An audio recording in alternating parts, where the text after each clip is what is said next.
Saat Bima Prakoso berangkat untuk pelatihan ke luar negeri, dia membawa serta Citra Lestari, cinta lamanya.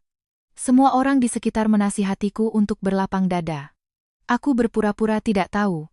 Sebelum pergi, dia menelepon untuk menenangkanku, setelah pelatihan ini selesai, aku akan memberimu pernikahan yang megah.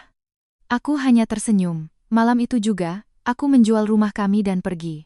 Keesokan harinya, dia panik dan terbang kembali ke Indonesia, hanya untuk menemukan rumah yang kosong dan kenyataan yang mengejutkan.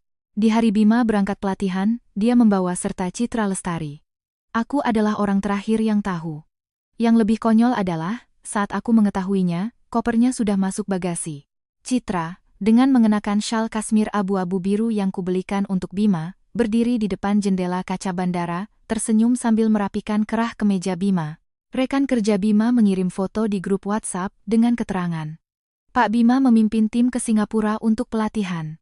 Mbak Citra akhirnya kembali, pasangan kerja lama memang paling klop. Dalam foto itu, Bima berdiri di samping Citra, lengannya sigap melindunginya, seolah takut Citra terdesak oleh kerumunan. Sementara aku, tunangan resminya. Malam sebelumnya masih sibuk membantunya mengemas koper, memasukkan obat alerginya, dasi, dan semua keperluannya satu persatu. Ponselku bergetar. Sebuah pesan suara dari Bima, suaranya masih selembut biasanya. Maya, kamu jangan berpikiran macam-macam ya. Ini semua diatur oleh kantor. Bahasa Inggris Citra bagus, jadi dia ikut untuk mempermudah komunikasi. Aku belum membalas, dia sudah menambahkan pesan lain. Setelah pelatihan ini, aku akan memberimu pernikahan yang megah. Selama aku pergi, kamu baik-baik saja ya? Aku terpaku pada kalimat baik-baik saja. Tiba-tiba aku tertawa. Di ruang tamu, masih terpajang contoh foto pranikah kami. Dalam foto itu, aku bersandar di bahunya, dan dia menatapku dengan tatapan yang begitu dalam, seolah-olah itu nyata. Detik berikutnya, Ibu Ratna, Ibu Bima, menelepon. Maya, Ibu dengar Citra juga ikut? Bagus dong. Mereka kan dulu teman sekelas, jadi sudah akrab urusan pekerjaan. Kamu jangan picik begitu. Aku tidak menjawab. Nada suara Ibu Ratna menjadi lebih berat. Perempuan itu sebelum menikah harus belajar berlapang dada. Karir Bima sedang menanjak. Jangan kamu jadi penghambat. Nanti setelah dia pulang dan kalian menikah, kamu akan jadi Nyonya Prakoso. Kenapa masih meributkan hal-hal sepele seperti ini? Aku menatap sertifikat hak milik rumah di atas meja kopi. Rumah ini kubeli sebelum bertunangan. Uang mukanya berasal dari uang santunan setelah ayahku meninggal. Sisa cicilannya kulunasi selama bertahun-tahun dari hasil kerjaku sebagai perencana pernikahan. Setelah Bima tinggal di sini, gaya interiornya diubah menjadi hitam putih habu, seleranya. Rak buku di kamar utama penuh dengan piala penghargaannya. Bahkan sandal di depan pintu pun dibeli 3 pasang sesuai ukuran kakinya. Dia selalu berkata, Maya, kita ini akan menjadi satu keluarga, jangan terlalu perhitungan, nanti menyakiti perasaan. Jadi, aku tidak pernah membedakannya. Sampai foto itu muncul. Aku menutup telepon dari Ibu Ratna, meletakkan ponselku di meja dengan layar menghadap ke bawah. Kulepaskan cincin pertunangan dari jari manisku dan memasukkannya ke dalam kantong plastik bening. Di bagian dalam cincin itu terukir 2 huruf, B, M, Bima dan Maya. Terdengar seperti sebuah janji. Tapi tiba-tiba aku sadar, selama ini, hanya aku yang berusaha menepatinya. Pukul 9 malam, aku menghubungi agen properti. Pukul 10.20 malam, calon pembeli datang melihat rumah. Pukul 11.30 malam, aku menandatangani perjanjian uang tanda jadi. Pukul 1 dini hari, aku mengemasi semua barang Bima, menumpuknya dengan rapi di ruang tamu. Piala-pialanya, kemejanya, alat cukurnya, dasi cadangannya, dan juga map berisi anggaran pernikahan kami. Di dalam map itu, terselip sebuah kwitansi yang baru saja kucetak. Uang muka untuk wedding organizer sebesar Rp380.000. Nama pembayar, Maya Sari. Aku memotretnya sebagai bukti, lalu mengirim email pembatalan pernikahan. Pukul 3 dini hari. Aku duduk di ruang tamu yang separuh kosong, mengirim pesan singkat kepada Bima, semoga pelatihannya lancar. Pernikahan kita batal. Rumahnya sudah kujual. Dia tidak membalas. Saat itu, dia mungkin sedang di dalam pesawat. Keesokan harinya pukul 10 pagi, Bima mendarat di Singapura. Pukul 11.06, teleponnya membombardir ponselku. Aku tidak menjawab. Pukul 11.43, Bima mengubah jadwal penerbangannya dan bergegas kembali ke Indonesia. Pukul 8 malam, dia berdiri di depan pintu rumah, memasukkan kata sandi. Kunci digital memberitahukan kata sandi salah. Dia mencoba 2 kali lagi, dan kunci itu berbunyi sama. Melalui kamera CCTV yang baru kupasang, aku melihat wajahnya perlahan memucat. Ibu Ratna berdiri di belakangnya, mengerutkan kening dan mengomel, "Maya ini cari gara-gara apa lagi? Dia pikir bisa mengancam kita dengan menjual rumah?" Bima mengangkat tangannya dan menggedor pintu. "Maya, buka pintunya." Tidak ada jawaban dari dalam, karena itu bukan lagi rumahnya, dan juga bukan rumahku. Aku duduk di kereta cepat menuju Bandung. Lampu-lampu di luar jendela berkelebat mundur satu persatu. Pesan suara di ponselku terus bermunculan. Pesan pertama, dia masih menahan amarah. "Maya, jangan bercanda. Aku sudah pulang." Pesan kedua, dia mulai panik. "Kamu di mana? Ada apa dengan rumah ini? Barang-barangku kamu taruh di mana?" Pesan ketiga, suaranya serak. "Jangan membuatku takut. Pernikahan kita tinggal 27 hari lagi." Aku mendengarkan semuanya lalu mematikan ponsel. 27 hari. Ternyata dia masih ingat. Aku tidak menghilang, aku hanya untuk pertama kalinya tidak menunggunya. Malam itu, aku tinggal di apartemen kecil di atas studioku. Apartemen ini tidak lebih dari 40 meter persegi, jendelanya menghadap ke utara. Di bawah ada toko bunga dan kafe. Pukul 6 pagi, orang-orang sudah mulai memindahkan pot-pot bunga. Suaranya cukup berisik, tapi aku tidur sangat nyenyak. Keesokan harinya pukul 8 pagi, aku bangun, mandi, dan memasak semangkuk mie instan untuk diriku sendiri. Setelah menyalakan ponsel, ada 97 panggilan tak terjawab, 34 dari Bima, 22 dari Ibu Ratna, 16 dari Rina, adik Bima. Sisanya dari teman-teman kami dan para vendor pernikahan. Aku menelepon agen properti terlebih dahulu. Pihak pembeli sangat kooperatif, bersedia membayar lunas dan hanya meminta aku mengosongkan rumah dalam 3 hari. Aku setuju. Agen itu ragu sejenak. "Bu Maya, kemarin malam tunangan ibu datang. Katanya dia tidak setuju rumahnya dijual. Emosinya sedikit tidak stabil, dia bahkan bertanya apakah kami berhak menjual properti ini." Aku mengirimkan foto sertifikat hak milik. Rumah itu lunas sebelum menikah, uang mukanya dari saya, dan pemilik tunggalnya hanya saya. Cicilannya juga saya yang lunasi sendiri. Ikuti saja prosedurnya. Sebelum menutup telepon, agen itu berkata pelan, "Ibu tenang saja, kami hanya berurusan dengan pemilik sah di sertifikat." Kalimat itu membuat hatiku tenang. Pukul 9.30, aku tiba di studio. Studioku bernama Momen Indah Wedding Organizer. Nama itu pemberian Bima. Dia bilang, "Maya, yang kamu ciptakan adalah hari-hari terindah dalam hidup orang lain." Dulu aku tersentuh mendengarnya, merasa dia memahamiku. Belakangan aku baru sadar, dia hanya pandai merangkai kata. Begitu aku masuk, asistenku, Ria, langsung menghampiri. "Kak Maya, semalam Pak Bima datang, wajahnya seram sekali. Dia tanya apa kakak sembunyi di dalam." Aku bilang kakak tidak ada, dia hampir minta rekaman CCTV. Aku meletakkan tasku. Mulai hari ini, Bima bukan lagi keluarga studio. Tanpa izinku, dia tidak boleh masuk ke area kantor. Ria tertegun sejenak, lalu mengangguk cepat. "Baik Kak." Pukul 10 pagi, aku mengumpulkan tim di ruang rapat, pernikahanku dengan Bima dibatalkan. Semua proyek terkait dihentikan. Dana pribadi yang sudah aku keluarkan akan kuurus sesuai kontrak. Tidak akan memengaruhi gaji kalian dan pembayaran ke vendor. Satu ruangan hening. Pak Doni dari bagian keuangan yang pertama angkat bicara. "Maya, ini masalah pribadimu, tidak perlu dijelaskan sedetail ini pada kami." Aku tersenyum. "Perlu dijelaskan. Karena selama 2 tahun terakhir, semua klien yang direkomendasikan Bima, aku berikan diskon terendah. Kedepannya, aku tidak akan lagi memberikan perlakuan khusus seperti itu."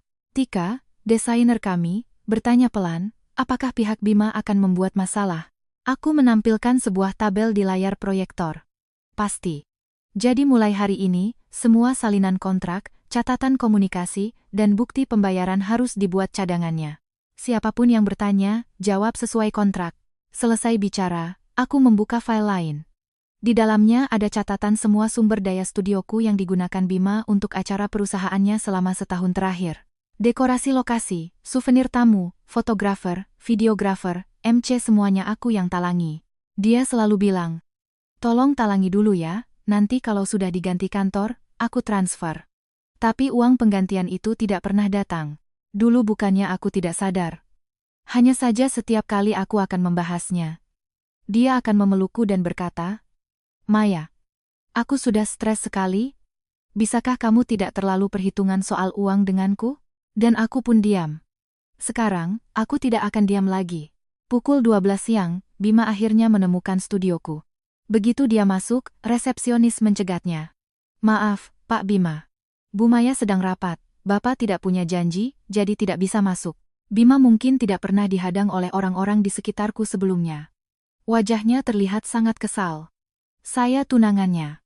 Resepsionis itu melihat pemberitahuan yang kukirim ke grup internal kemarin. Bu Maya bilang, setelah pernikahan dibatalkan, Bapak termasuk pihak yang tidak terkait pekerjaan. Kalimat itu, meskipun diucapkan dengan lembut, terasa seperti tamparan. Bima berdiri di luar pintu kaca, menatapku dari balik pintu transparan. Aku sedang mengonfirmasi proposal pernikahan musim gugur dengan klien. Dia menggedor pintu dengan keras. Maya, keluar. Klienku, sepasang muda-mudi, sedikit terkejut. Aku menutup dokumenku dan tersenyum meminta maaf pada mereka. Hari ini sampai di sini dulu ya, proposal selanjutnya akan saya kirimkan. Setelah klien pergi, barulah aku berjalan ke pintu. Mata Bima memerah, kemejanya kusut, jasnya tersampir di lengan. Dia tampak seperti baru saja melewati bencana. Dia menatapku. Sebenarnya apa maumu? Membatalkan pernikahan, menjual rumah, putus, kataku. Dia sepertinya tidak mengerti. Hanya karena Citra. Aku menatapnya dan justru merasa lucu. Menurutmu itu tidak cukup? Bima merendahkan suaranya. Maya. Dia hanya ikut pelatihan denganku. Kami tidak ada apa-apa.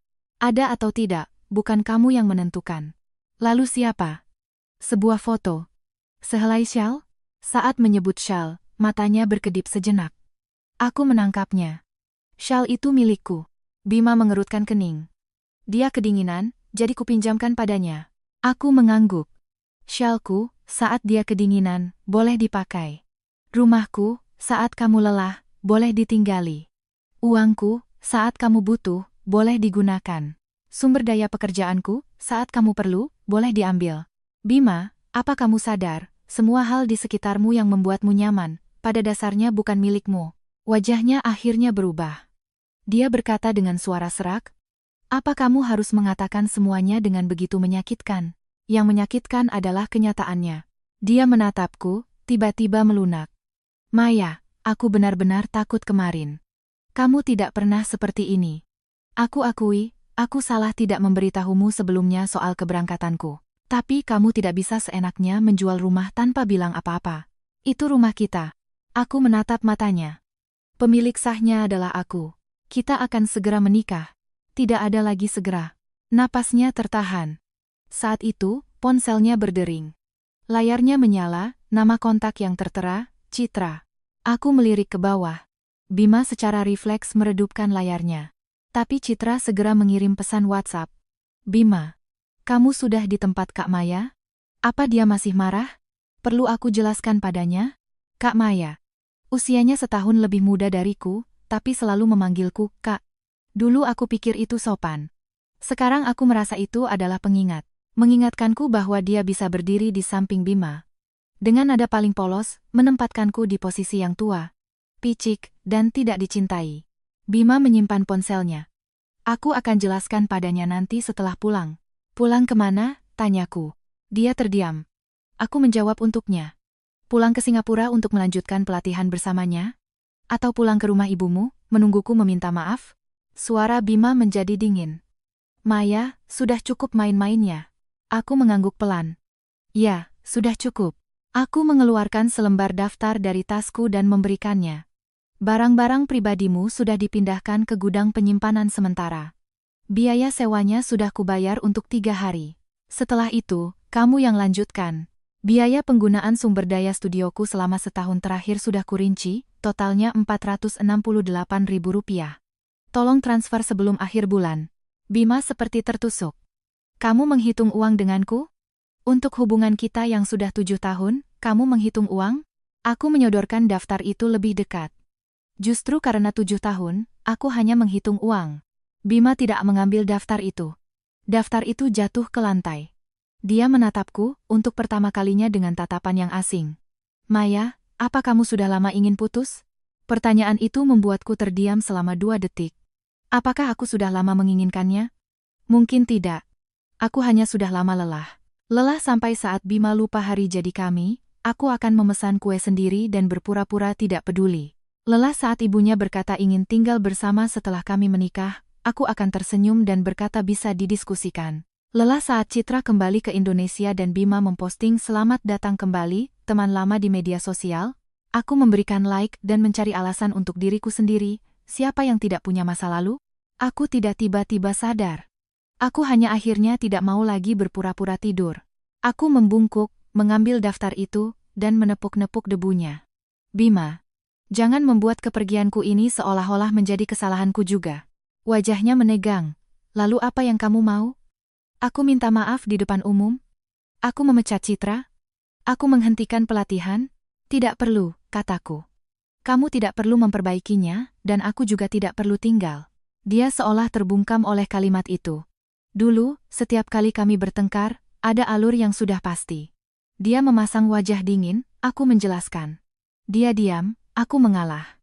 Dia menghela napas, aku merasa kasihan. Akhirnya, dia memelukku dan berkata, sudah, jangan marah lagi, dan aku pun benar-benar baikan. Tapi hari ini, aku tidak memberinya alur itu. Bima berdiri di ambang pintu, tiba-tiba tidak tahu harus berkata apa lagi. Ponsel Ibu Ratna meneleponku. Aku menyalakan pengeras suara. Ibu Ratna langsung mengomel. Maya, kamu sudah hebat ya sekarang. Menjual rumah sebesar itu tidak diskusi dengan kami. Kamu mau Bima tidur di mana malam ini? Dia baru saja pulang dari luar negeri, bahkan belum makan nasi hangat. Aku menatap Bima. Tante, saya dan Bima sudah putus. Ibu Ratna tertawa sinis. Putus? Undangan pernikahan sudah disebar, sekarang kamu bilang putus? Kamu tahu apa kata kerabat keluarga Prakoso nanti? Kamu tidak punya muka, tapi kami masih punya. Undangan itu tante yang bersikeras menyebarkannya lebih awal, kataku. Memangnya kenapa kalau lebih awal? Cepat atau lambat kamu akan menikah dengannya. Sekarang tidak jadi. Telepon di seberang hening sejenak, lalu suara Ibu Ratna melengking. Kamu pikir dengan menjual rumah kamu sudah hebat? Maya, perempuan di atas 30 itu susah cari jodoh. Bima dengan kondisinya mau menikahimu itu keberuntunganmu. Jangan hanya karena seorang Citra, kamu menghancurkan masa depanmu sendiri. Tahun ini aku 29, kurang 7 bulan lagi dari di atas 30 Mia yang dia sebutkan. Tapi di matanya, aku sudah seperti barang yang akan kedaluarsa. Aku berkata dengan tenang, masa depanku tidak perlu diberikan oleh keluarga Prakoso. Ibu Ratna terengah-engah karena marah. Bagus, bagus sekali. Lalu bagaimana dengan uang pernikahan? Uang muka hotel, catering, biaya transportasi kerabat, siapa yang ganti rugi? Aku melirik Bima. Dia menghindari tatapanku. Aku mengerti, ini juga salah satu tujuan kedatangannya. Hotel pernikahan adalah pilihan Ibu Ratna, hotel bintang 5. Katanya, keluarga Prakoso tidak boleh kehilangan muka. Tapi uang mukanya menggunakan kartuku, karena Bima saat itu bilang semua uangnya diinvestasikan di produk internal perusahaan dan tidak bisa ditarik mendadak.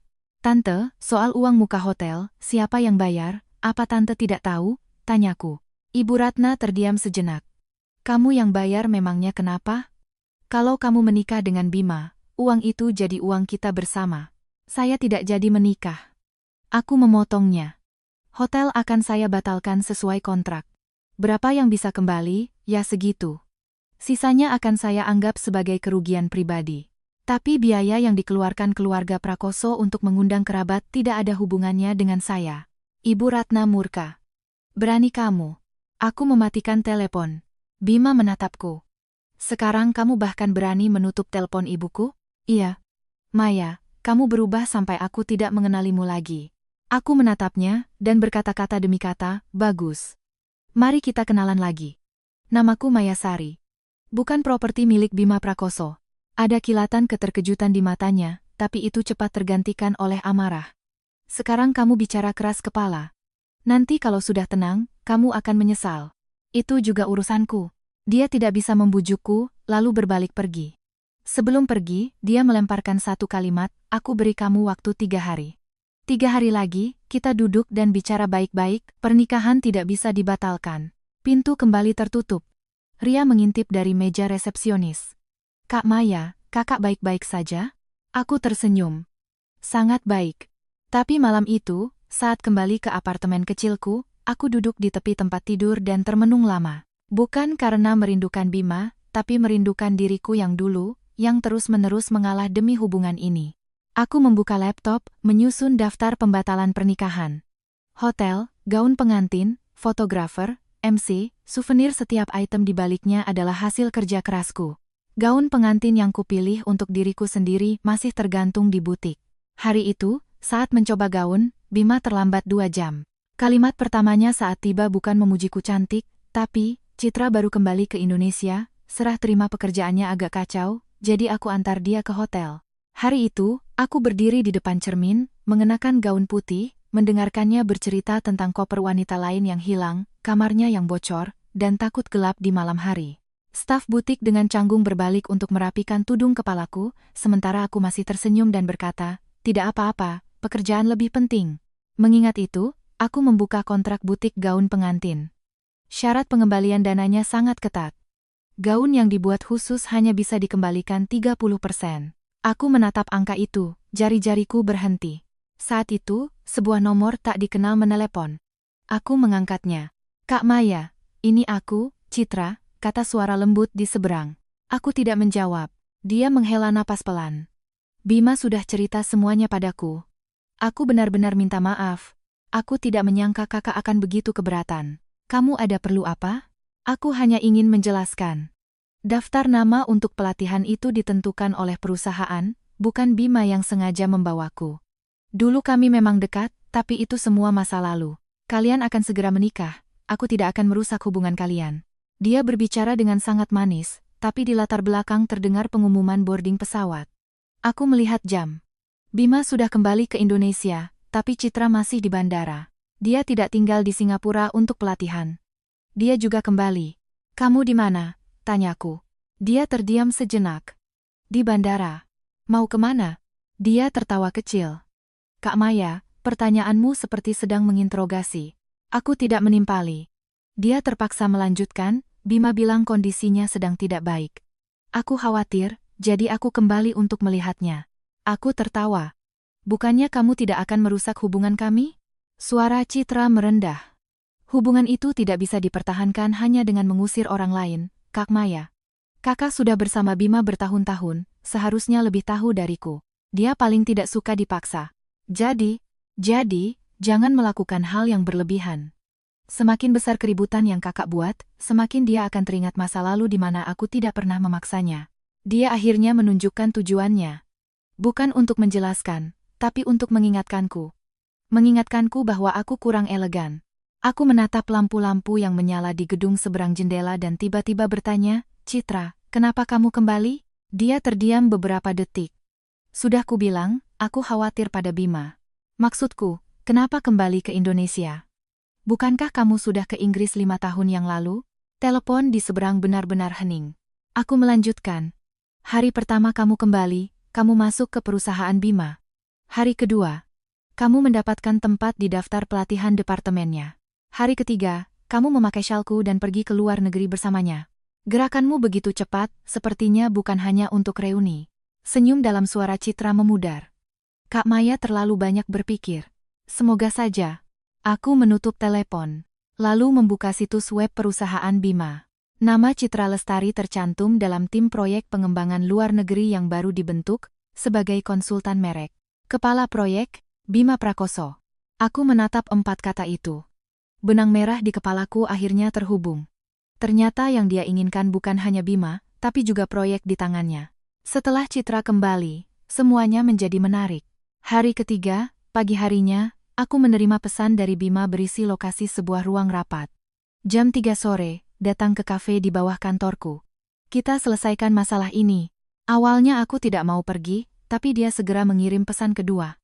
"Kalau kamu tidak datang, aku akan cari kamu di tempat klienmu." Ini adalah ancaman. Aku membalas. Jam 3, aku datang. Sebelum pergi, aku menyalakan perekam suara di ponsel dan memasukkannya ke dalam saku tasku. Jam 3 sore, aku tiba di kafe. Bima sudah duduk di dekat jendela. Citra juga ada di sana. Dia mengenakan gaun rajut putih, rambutnya tergerai di bahu, wajahnya sedikit pucat. Terlihat seolah-olah dia sangat ketakutan olehku. Melihatku datang, Bima langsung mengerutkan kening. Kenapa kamu berpakaian seperti ini? Aku menunduk melihat kemeja hitam dan celana jeansku. Praktis untuk menjual rumah dan pindahan. Wajahnya semakin masam. Citra berkata pelan, Kak Maya, silakan duduk. Aku di sini hari ini untuk meminta maaf secara langsung. Aku menarik kursi. Minta maaf untuk apa? Matanya langsung memerah. Aku tidak tahu syal itu milik kakak. Bima bilang itu syal cadangan. Saat itu aku benar-benar kedinginan. Bima langsung menimpali. Soal syal itu aku yang tidak menjelaskannya. Jangan terus-menerus menyalahkannya. Aku melihat mereka berdua, bersahutan seperti sedang menonton drama yang sudah dilatih. Aku bertanya pada Bima, kamu memanggilku hari ini untuk membicarakan perpisahan kita, atau untuk membelanya? Bima menahan amarah. Maya, masalah di antara kita tidak seharusnya melibatkan Citra. Tapi dia duduk di sini. Citra menundukkan kepala. Aku hanya berharap kalian tidak berpisah karena aku. Kalau begitu kamu bisa pergi duluan, kataku. Wajahnya memutih. Suara Bima menekan. Maya, jangan terlalu agresif. Kalimat itu keluar, dan kesabaranku yang terakhir pun habis. Aku mendorong sebuah dokumen ke atas meja. Ini adalah rincian penyelesaian perpisahan. Rumah adalah milikku, tidak ada sengketa. Biaya yang timbul dari pembatalan pernikahan akan kutanggung dari pihakku. Penggunaan sumber daya studioku sebesar Rp468.000, tolong dilunasi sebelum akhir bulan. Barang-barang pribadimu, alamat gudangnya ada di halaman terakhir. Bima membuka beberapa halaman, wajahnya membiru. Kamu benar-benar ingin mengubah hubungan 7 tahun kita menjadi tumpukan tagihan? Bukan aku yang mengubahnya, tapi memang sudah ada tagihannya sejak awal, kataku. Citra berkata pelan, Kak Maya, uang bisa dibicarakan pelan-pelan. Tapi undangan pernikahan sudah disebar. Kalau dibatalkan sekarang, dampaknya akan sangat besar bagi Bima. Dia baru saja diangkat menjadi kepala proyek, tidak boleh ada berita negatif tentang hubungan pribadinya. Aku menatapnya. Kamu sangat peduli dengan proyeknya? Dia terdiam sejenak. Aku konsultan proyeknya, tentu saja aku peduli. Kalau begitu, apa kamu tahu bahwa proposal merek versi pertama untuk proyeknya menggunakan model riset yang dibuat studioku tahun lalu untuk sebuah platform pernikahan luar negeri? Ekspresi Citra menegang. Bima juga mendongak kaget. Aku tidak melewatkan reaksi mereka. Sebenarnya, aku hanya menebak. Tadi malam setelah mengetahui posisi Citra, aku tiba-tiba teringat tahun lalu Bima meminjam laptopku tengah malam. Katanya ingin melihat-lihat referensi materi pernikahan destinasi internasional milikku. Saat itu aku tidak berpikir macam-macam. Hari ini melihat reaksi mereka, aku tahu tebakanku benar. Bima cepat pulih. Maya, jangan bicara sembarangan. Materimu itu hanya informasi industri yang bersifat umum. Aku tidak menggunakannya untuk tujuan komersial. Aku belum bilang kamu menggunakannya untuk tujuan komersial. Wajahnya menegang. Citra langsung menyela. Kak Maya, aku mengerti kakak marah, tapi urusan bisnis tidak bisa diucapkan sembarangan. Skala studio kakak kecil, kalau sampai jadi sengketa, belum tentu bisa menanggungnya. Nada suaranya lembut, tapi kata-katanya tajam. Aku tiba-tiba mengerti kenapa dia datang hari ini. Dia bukan untuk mendamaikan. Dia untuk memastikan seberapa banyak bukti yang kumiliki. Aku tersenyum. Terima kasih sudah mengingatkan. Aku mengambil kembali dokumenku dan berdiri. Bima, lunasi sebelum akhir bulan. Mbak Citra, urusan pekerjaan bisa kita selesaikan dengan cara kerja. Bima tiba-tiba mencengkeram pergelangan tanganku. Maya, apa maksudmu? Cengkeramannya sangat kuat. Aku menunduk melihat tangannya. Lepaskan. Dia tidak melepaskan. Beberapa orang di kafe mulai melihat ke arah kami.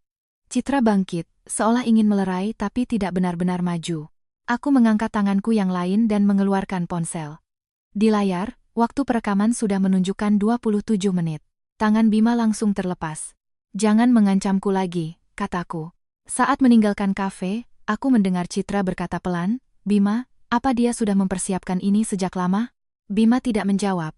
Aku berjalan keluar dari gedung perkantoran. Angin meniup wajahku, dan baru kusadari pergelangan tanganku memerah. Saat itu, aku bukan marah, tapi takut. Selama 7 tahun, Bima tidak pernah kasar padaku. Tapi saat aku tidak lagi mengikuti aturannya, reaksi pertamanya bukanlah menghormati, tapi mengontrol. Aku memotret pergelangan tanganku dan menyimpannya. Malamnya, Pak Doni mengirimiku email lama. Maya, Aku menemukan email tahun lalu saat Bima meminjam vendor kita. Coba lihat apa ini berguna.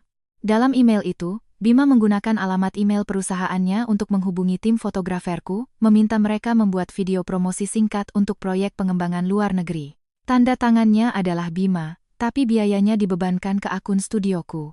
Yang lebih penting adalah, di lampiran ada sebuah proposal. Di sampulnya tertulis, profil konsumen wanita, untuk pernikahan destinasi internasional. Penulis, Maya Sari. Aku duduk tegak. Proposal ini adalah hasil kerjaku selama 3 bulan, 2 tahun yang lalu. Saat itu aku ingin mengembangkan studio dari pernikahan lokal ke pernikahan destinasi. Karena kekurangan dana, proyek itu ditunda sementara. Bima berkata, arahmu bagus. Nanti kalau kita sudah menikah, aku bantu cari sumber daya. Ternyata yang dia maksud membantu cari sumber daya, adalah mengambil hasil kerjaku untuk membangun jalannya sendiri. Aku menyimpan email itu di 3 penyimpanan cloud dan mencetaknya. Pukul 12 malam, Bima mengirim pesan.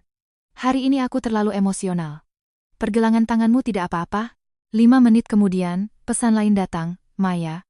Mari kita bicarakan hubungan kita, jangan libatkan pekerjaan. Kamu juga tahu aku tidak mudah sampai di titik ini. Aku menatap layar dan membalas. Aku juga tidak mudah sampai di titik ini. Hari serah terima rumah, Bima datang.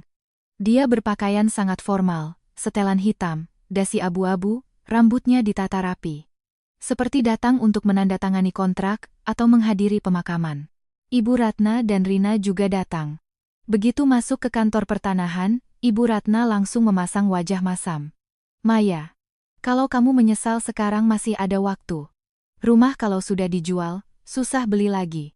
Nanti kalau menikah dengan Bima, tidak mungkin kan kalian terus-terusan menyewa? Aku tidak menghiraukannya, sibuk memeriksa dokumen. Rina di sampingnya menyindir, kakak ipar salah, Kak Maya, caramu ini hebat juga ya. Jual rumah untuk memaksa menikah. Kakakku sampai terbang pulang dari luar negeri. Apa kamu masih belum puas? Aku mendongak. Kalian salah paham. Rina membentak. Salah paham apa? Aku menjual rumah bukan untuk memaksanya pulang. Tapi agar dia tidak punya tempat untuk pulang. Wajah Rina berubah. Ibu Ratna langsung meledak. Apa maksudmu bicara begitu? Bima sudah tinggal di rumah itu selama 3 tahun. Bagaimana bisa dia tidak punya tempat untuk pulang? Untuk rumah pernikahan itu, keluarga Prakoso juga sudah berkontribusi. Berkontribusi apa? Tanyaku. Ibu Ratna terdiam. Rina dengan leher tegang berkata, ibuku setiap hari mengantar sup untuk kalian, membantu mengawasi rumah. Apa itu bukan kontribusi? Aku hampir tertawa. Ibu Ratna mengantar sup hanya saat Bima ada di rumah. Supnya berisi buntut sapi dan wortel kesukaannya. Aku alergi daging sapi, dia tidak pernah ingat. Dia membantu mengawasi rumah karena dia ingin familiar dengan tata letaknya, agar setelah pernikahan bisa langsung pindah ke kamar tidur di sebelah kamar utama. Aku menyerahkan dokumen ke petugas. Tolong diproses sesuai prosedur. Bima tidak berbicara sama sekali. Sampai saat petugas meminta penjual dan pembeli menandatangani akta, barulah dia menahan pulpenku. Maya, kita bicara di luar 5 menit. Aku menarik tanganku. Selesai tanda tangan baru bicara. Kalau sudah ditandatangani, sudah terlambat. Aku tahu. Tenggorokannya bergerak. Apa kamu benar-benar harus sejauh ini? Aku menatapnya. Apa tidak ada sedikit pun rasa sayang? Pertanyaan itu membuat tanganku berhenti sejenak. Tentu saja ada. Setiap dinding di rumah itu aku ukur sendiri. Ketinggian lemari gantung dapur disesuaikan dengan tinggi badanku. Di balkon, rencananya akan ditaruh meja kecil untuk menikmati kopi sambil berjemur di akhir pekan. Gorden di kamar utama kupilih sampai 3 kali sebelum akhirnya menetapkan warna biru kabut. Aku pernah benar-benar mengira itu adalah rumahku dan Bima. Tapi kemudian, rumah itu mulai dipenuhi panci-panci herbal dari ibunya, sandal cadangan Rina, kartu pos dari Citra yang disimpan Bima di dalam buku. Barang-barangku semakin sedikit, suaraku juga semakin kecil. Sekarang aku menjualnya, bukan karena tidak sayang, tapi karena aku ingin memindahkan diriku keluar dari kehidupan lama ini. Aku menandatangani namaku. Suara ujung pulpen di atas kertas sangat pelan, tapi wajah Bima memucat. Pasangan pembeli menghela napas lega. Terima kasih ya, Bu Maya, atas kerjasamanya. Anak kami September ini masuk sekolah, jadi kami benar-benar butuh cepat. Aku tersenyum. Semoga kalian betah tinggal di sana. Kalimat ini tulus. Rumah seharusnya tidak memenjarakan siapapun. Selesai urusan, Ibu Ratna menghampiriku dan menarik lenganku. Maya, kamu sudah gila. Kamu menjual rumah pernikahan kalian. Apa kata kerabat tentang keluarga Prakoso nanti? Aku melepaskan tangannya. Itu masalah kalian. Rina berteriak, jangan pikir kakakku hanya maunya kamu. Mbak Citra jauh lebih pengertian darimu, pendidikannya bagus, keluarganya juga baik. Kalau bukan karena kakakku masih ingat masa lalu, kamu pikir kamu masih bisa berdiri di sini? Aku menatap Bima. Kamu juga berpikir begitu? Bima diam. Diam adalah jawaban. Aku mengangguk. Baguslah. Aku berbalik hendak pergi. Bima akhirnya mengejarku. Maya, bukan itu maksudku. Aku berhenti. Lalu apa maksudmu? Dia tidak bisa menjawab. Karena dalam hatinya, dia memang pernah berpikir begitu. Latar belakang keluargaku biasa saja, orang tuaku sudah tiada, hanya ada seorang paman di luar kota. Aku membuka studio sendiri, penghasilanku tidak rendah, tapi di mata keluarganya, itu tidak stabil dan tidak bergengsi, tidak seperti pekerja kantoran. Mereka merasa Bima memilihku adalah sebuah penurunan standar, jadi sebanyak apapun pengorbananku, itu seolah-olah sudah seharusnya. Bima berkata pelan, aku hanya merasa kamu tidak perlu membuat semua orang jadi malu. Aku menatapnya. Tiba-tiba bertanya, Bima, kapan sekalipun kamu benar-benar takut aku yang malu? Dia terdiam. Aku membenarkan letak tali tasku. Hari mencoba gaun pengantin. Kamu menerima telepon Citra selama setengah jam dan membiarkanku berdiri di depan cermin menunggumu. Apa kamu takut aku malu? Saat ibumu di acara pertunangan berkata bahwa setelah menikah uang keluarga harus kamu yang kelola, agar tidak habis karena bisnisku rugi, apa kamu takut aku malu? Kamu pergi pelatihan ke luar negeri membawanya tanpa memberitahuku, membiarkanku tahu dari foto grup, dan semua orang menasihatiku untuk berlapang dada. Apa kamu takut aku malu? Bibir Bima bergerak, tapi tidak ada satu kata pun yang keluar. Kamu hanya teringat soal harga diri saat kamu sendiri yang merasa malu, kataku. Selesai bicara, aku berjalan keluar dari kantor pertanahan. Sinar matahari di luar sangat cerah. Begitu aku sampai di pinggir jalan, ponselku berdering. Dari butik gaun pengantin. Ibu Maya, gaun ibu sudah selesai dibuat. Rencananya akhir bulan ini pemotretan akhir, bagaimana, Bu? Saya tidak jadi ambil, kataku. Pemilik butik sedikit kesulitan. Gaun pesanan khusus memang tidak bisa dibatalkan sepenuhnya, Bu. Bagaimana kalau diubah jadi gaun malam atau dijual kembali? Aku menoleh ke belakang. Bima masih berdiri di anak tangga, menatapku. Ibu Ratna sedang berbicara sesuatu di sampingnya, tapi dia tidak bereaksi. Aku berkata pada pemilik butik, tidak perlu dikembalikan uangnya. Tolong bantu saya potong gaunnya jadi lebih pendek, menjadi gaun putih yang cocok untuk berjalan. Pemilik butik tertegun. Ibu yakin? Untuk acara apa ya?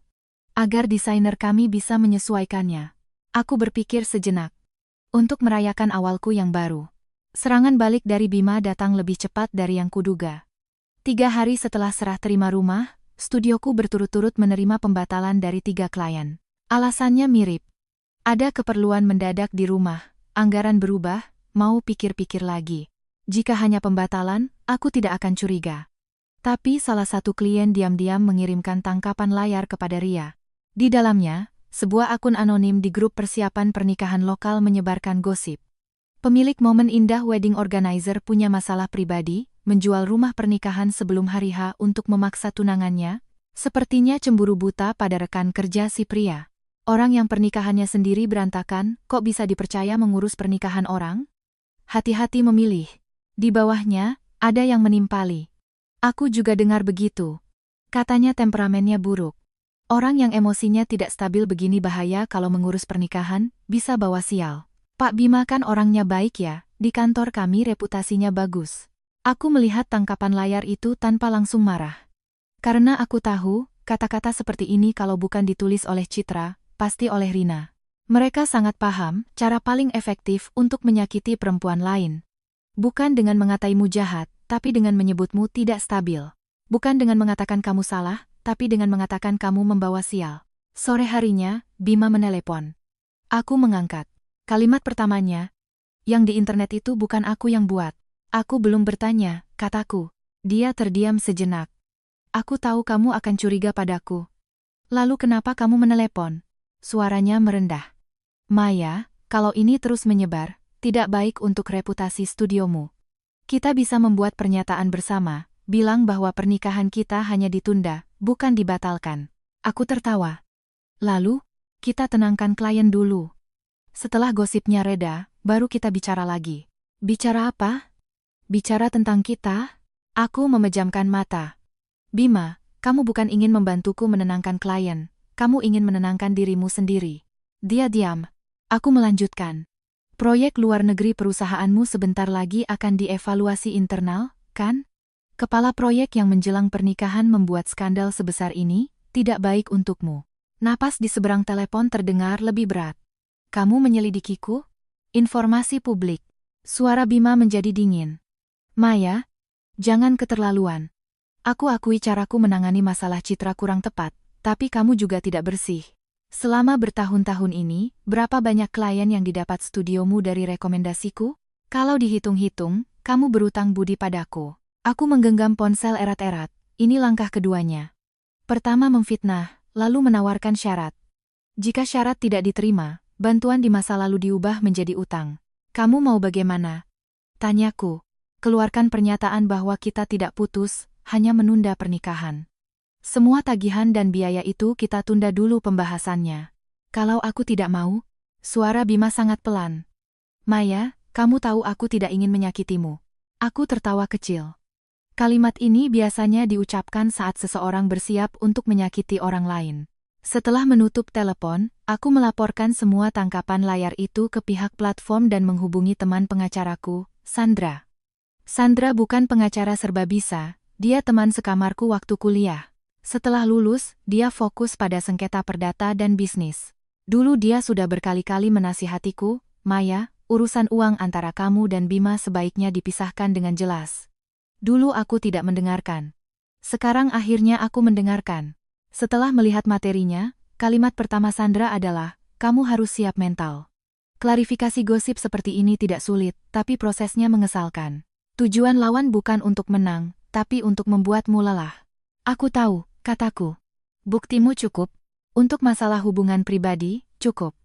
Untuk masalah bisnis, masih dilengkapi. Sandra mendongak. Bisnis. Aku menceritakan soal Bima yang meminjam materi, proposal proyek, dan vendor studioku. Semakin lama Sandra mendengar, keningnya semakin berkerut.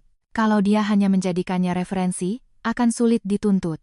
Tapi kalau dia menggunakan proposalmu untuk mengajukan proyek di perusahaannya, dan karena itu mendapatkan posisi dan bonus, maka ini bukan lagi sengketa hubungan pribadi. Aku butuh apa? Dokumen asli, waktu pembuatan, riwayat email, jejak penggunaan oleh pihak lain, kesaksian vendor, dan bukti bahwa proposal ini belum pernah dipublikasikan. Aku mengangguk. Sebagian sudah ada, sisanya perlu dicari. Malam itu, aku menghubungi fotografer yang bekerja sama denganku tahun lalu, Mas Budi. Mas Budi terdiam sejenak. Maya, bukannya aku tidak mau bantu. Perusahaan Bima itu besar, aku masih ingin dapat proyek dari mereka. Aku tidak memaksanya. Aku mengerti. Kamu cukup beritahu aku, waktu itu siapa yang memintamu membuat materi proyek luar negeri? Mas Budi menghela napas. Bima. Tapi yang berkomunikasi langsung juga ada Citra. Hatiku mencelos. Citra? Bukankah saat itu dia belum kembali ke Indonesia? Dia di luar negeri, berkomunikasi lewat email. Nama Inggrisnya Joyce. Joyce. Aku teringat tahun lalu saat Bima meminjam laptopku, ada email berbahasa Inggris yang masuk dari seseorang bernama Joyce. Waktu itu aku bertanya siapa, dia bilang itu vendor dari luar negeri yang menanyakan harga. Ternyata mereka sudah lama berhubungan. Citra tidak tiba-tiba kembali. Dia sudah ada di dalam proyek itu sejak awal. Dan aku adalah orang terakhir yang tahu. Keesokan harinya, gosip di internet terus menyebar. Ada klien yang mengirimkan tangkapan layar dari grup dan bertanya dengan sopan apakah emosiku stabil.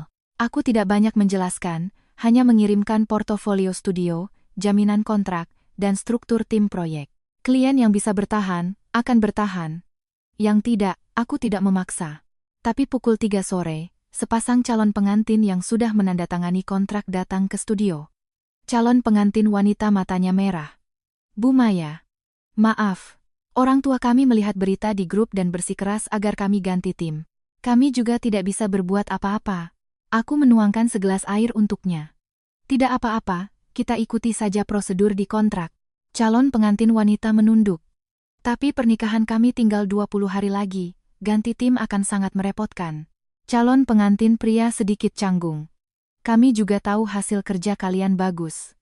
Tapi ibu saya bilang, pernikahan itu harus cari yang membawa berkah. Aku menatap mereka, tiba-tiba teringat hari di mana aku membatalkan pernikahanku sendiri. Ternyata, bukan hanya aku yang tertekan oleh kata berkah. Aku membuka kontrak di bagian klausul pembatalan. Jika kalian membatalkan sekarang, akan ada denda 30%. Tapi aku bisa bantu merapikan proposal awal dan kontak vendor untuk diserahkan ke tim yang baru. Mereka tertegun. Calon pengantin wanita langsung menangis. Bu Maya, ibu tidak marah, marah tidak ada gunanya. Pernikahan ini adalah hari kalian, tidak seharusnya terbebani oleh ketakutan orang tua. Dia menangis sambil mengucapkan terima kasih. Setelah mengantar mereka pergi, Ria di sampingku menghentakkan kaki karena kesal. Kak, kenapa harus begini? Jelas-jelas mereka yang menyebar fitnah. Aku melihat jadwal yang kini kosong. 3 pembatalan, kerugiannya besar, tapi belum sampai membuatku jatuh. Ambil proposal acara pernikahan amal massal bulan depan, kataku. Ria tertegun. Acara itu kan belum dapat sponsor? Sekarang kita punya waktu luang. Kita kerjakan sendiri. Mata Ria berbinar. Pernikahan amal massal adalah proyek yang ingin kulakukan 2 tahun lalu. Untuk pasangan dengan anggaran terbatas, ditentang keluarga, atau melewatkan momen pernikahan. Memberikan mereka sebuah upacara yang sederhana tapi terhormat. Dulu Bima tidak mendukung. Katanya proyek seperti itu tidak menghasilkan uang dan hanya buang-buang tenaga.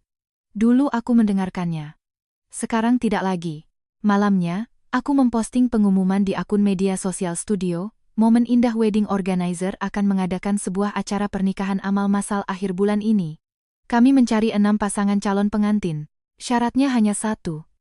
Kalian benar-benar ingin menikah, bukan untuk pertunjukan. 10 menit setelah diposting, kolom komentar sepi. Setengah jam kemudian, komentar pertama muncul. Saya dan suami sudah menikah 8 tahun, tidak pernah ada resepsi. Apa bisa mendaftar? Komentar kedua. Anggaran kami tidak banyak, apa boleh ikut? Komentar ketiga. Ibu saya bilang pernikahan kedua itu memalukan. Tapi saya ingin sekali mengenakan gaun pengantin. Aku membaca satu persatu komentar itu, mataku memanas. Fitnah bisa menghancurkan beberapa pesanan, tapi tidak bisa menghancurkan alasanku memulai bisnis ini. Malam itu pukul 10, Bima mengirim pesan. Kenapa kamu harus mengadakan acara pernikahan amal di saat seperti ini? Aku membalas. Karena aku tidak jadi mengurus pernikahanmu. Ada waktu luang. Pernikahan amal itu tidak langsung viral, tapi perlahan-lahan menjadi perbincangan. Awalnya hanya dibagikan di beberapa grup persiapan pernikahan lokal. Kemudian, salah satu calon pengantin yang merupakan janda, membagikan ceritanya. Dia bilang pernikahan pertamanya penuh dengan kekerasan dalam rumah tangga. Setelah bercerai, dia membesarkan anak sendirian. Setelah bertemu dengan suaminya yang sekarang, dia tidak berani mengadakan resepsi, takut dengan omongan orang. Di formulir pendaftaran, dia menulis, "Saya tidak ingin membuktikan betapa bahagianya saya. Saya hanya ingin memberitahu diriku di masa lalu, bahwa dia juga pantas untuk disambut dengan baik." Kalimat ini menyebar luas. Banyak orang mulai berkomentar. Pernikahan bukan hanya hak milik gadis-gadis muda dan cantik. Pernikahan kedua juga boleh dirayakan. Tidak punya uang bukan alasan untuk dicemooh. Akun studio mendapatkan banyak pengikut baru. Postingan yang menyebutku pembawa sial masih ada, tapi di bawahnya mulai ada yang membantah. Orang habis putus tapi masih serius mengerjakan proyek, di mana letak tidak stabilnya. Masalah pribadi yang difitnah tidak ada hubungannya dengan kemampuan profesional. Aku malah merasa dia sangat waras. Bima tidak tahan lagi. Dia tidak lagi mencariku. Dia mencari teman kami bersama, Andi. Andi adalah teman sekamar Bima waktu kuliah dan seharusnya menjadi pendamping pengantin pria di pernikahan kami. Pukul 9 malam, Andi mengajakku makan malam. Awalnya aku ingin menolak, tapi dia mengirim pesan. Maya, aku bukan mau mendamaikan kalian. Ada sesuatu yang ingin kuberikan padamu. Aku pergi. Di restoran, Andi duduk di pojok dengan sebuah amplop coklat di depannya. Kalimat pertamanya saat melihatku adalah, "Maafkan aku." Aku menarik kursi. "Kenapa kamu minta maaf?" Foto di bandara itu aku yang kirim ke grup. Aku mengangguk. Aku tahu. Dia tersenyum pahit. Waktu itu aku benar-benar tidak berpikir panjang. Semua orang heboh bilang Citra kembali. Bima beruntung ada yang menemani pelatihan, jadi aku iseng saja mengirimnya. Setelah itu mereka menyuruhku menasihatimu agar berlapang dada, aku juga ikut-ikutan. Aku tidak menimpali. Orang-orang yang ikut-ikutan itu selalu merasa mereka hanya penonton. Padahal setiap kalimat dari penonton bisa saja mematahkan punggung orang yang sedang menanggung beban. Andi mendorong amplop coklat itu ke arahku. Ini sebagian materi dari rapat evaluasi proyek Bima. Aku tidak bisa memberikan dokumen rahasia perusahaan, tapi ini adalah versi lama yang pernah dia minta tolong untuk dicetak. Tidak ada stempel, tidak ada data inti internal. Setelah kamu lihat, kamu akan mengerti. Aku membuka amplop itu. Dokumen pertama adalah daftar isi proposal proyek Bima. Dokumen kedua adalah profil konsumen wanita untuk pernikahan destinasi internasional. Dokumen ketiga adalah proposal cerita merek. Jari-jariku berhenti di dokumen kedua. Di kolom penulis tertulis, Bima Prakoso, Citra Lestari. Tidak ada nama Mayasari. Aku membuka halaman terakhir. Di dalamnya ada sebuah diagram alur. Diagram itu sangat kukenali. Itu adalah alur pengambilan keputusan klien yang kugambar di papan tulis studio bertahun-tahun yang lalu. Dari kecemasan soal anggaran, konflik pendapat keluarga, hingga kebutuhan kompensasi ritual. Bahkan urutan panahnya pun sama. Hanya saja, mereka mengubah calon pengantin lokal menjadi wanita diaspora Indonesia. Aku menatap Andi. Kenapa kamu memberikannya padaku?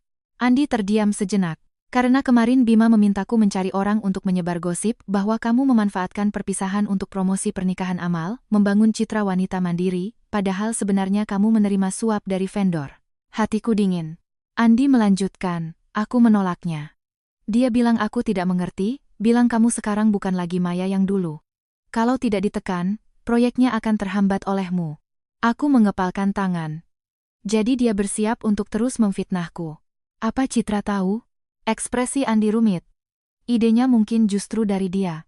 Aku sama sekali tidak terkejut. Agar proyek Citra lancar, Bima harus stabil. Agar Bima stabil, aku harus diam. Dan cara paling mudah untuk membungkam seorang wanita adalah dengan menghancurkan reputasinya. Aku menyimpan materi itu. Terima kasih. Andi menggeleng. Maya. Dulu aku benar-benar mengira Bima hanya tidak becus menangani hubungan.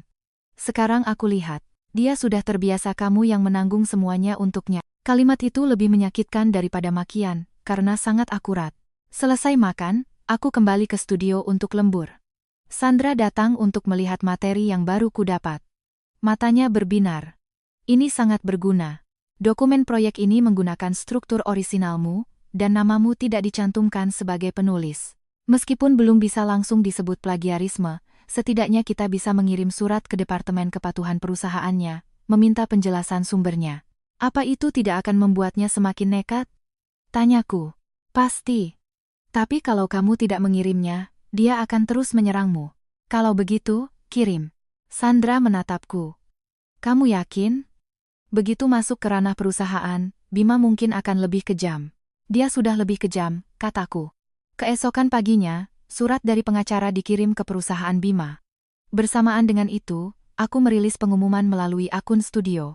Pengumuman itu tidak menyebut nama Bima, hanya menyatakan 3 hal.